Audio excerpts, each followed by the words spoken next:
সালামু আলাইকুম ভাই, ভালো আছেন? ওয়ালাইকুম সালাম, ভালো আছি।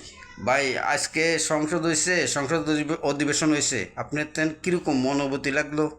ভাই আজকে তো প্রথম সংসদ। হ্যাঁ আমি দেখছি, আমার কাছে ভালোই লাগছে। হ্যাঁ জনগণ মিলেমিশি একসাথে সংসদ করছে। হ্যাঁ আমি চাই এভাবে বাকি 5 বছর মিলেমিশে সংসদ করুক। হ্যাঁ হ্যাঁ, দিন দেশ পরিচালনা করুক।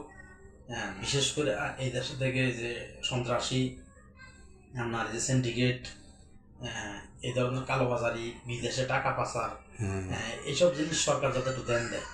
এই যে জায়গায় জায়গায় এই যে সরকারি অফিস আদালত বিভিন্ন জায়গায় একটু ঘুষমুষ, বলেন বলেন। হ্যাঁ এইগুলোর দিকে যাতে সরকার ধ্যান দেয়। আমরা এগুলো একটু মুক্ত চাই, আমরা শান্তিভাবে দেশে বা যে কোনো একটা অফিসে, মনে করেন সরকারি অফিসে একটা কাজ দিয়ে গেলাম, হ্যাঁ আমাদের বর্তমানে যে পেরেশানিটা করে, আমরা এই পেরেশানিটা চাই না। আমরা একটু শান্তি চাই, আমরা শান্তি চাই, হ্যাঁ আমরা ন্যায্য যেটা সেটা চাই।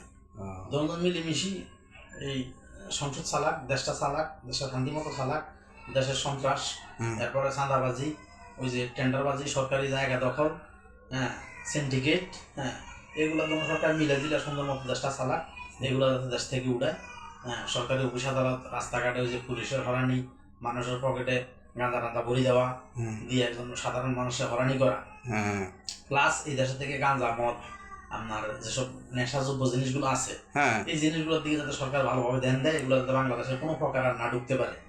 এটাই হলো আমার আল্লাহর কাছে বা সংসদের কাছে চাওয়া, জনগণ মিলেমিশি যাতে এই দেশ থেকে, মানে এই দেশ থেকে সন্ত্রাসী যাতে চলে যায়, কোনো সন্ত্রাস টন্ত্রাস হইব না, চাঁদাবাজি হবে না, এটাই আপনি চান নাকি?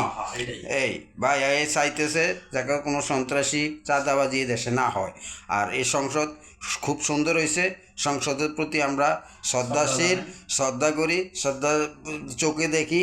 আল্লাহর রহমতে আগামী 5 বছর এইভাবেই সরকার থাকবে, বিরোধী দল থাকবে, এটাই আমরা প্রত্যাশা করি। হ্যাঁ, আমরা এটাই প্রত্যাশা করি, এটাই চাই, এটাই চাওয়া। এই ভিডিওটা লাইক, শেয়ার, কমেন্ট করে দিয়ে আর সারা বিশ্বের মানুষের কাছে পৌঁছাই দেয়। সবাই দেখুক, আমরা যাতে এটাই সরকারের কাছে আবেদন, এটাই আমাদের চাওয়া। আচ্ছা, আল্লাহ হাফেজ, আবার দেখা হইব আর একদিন।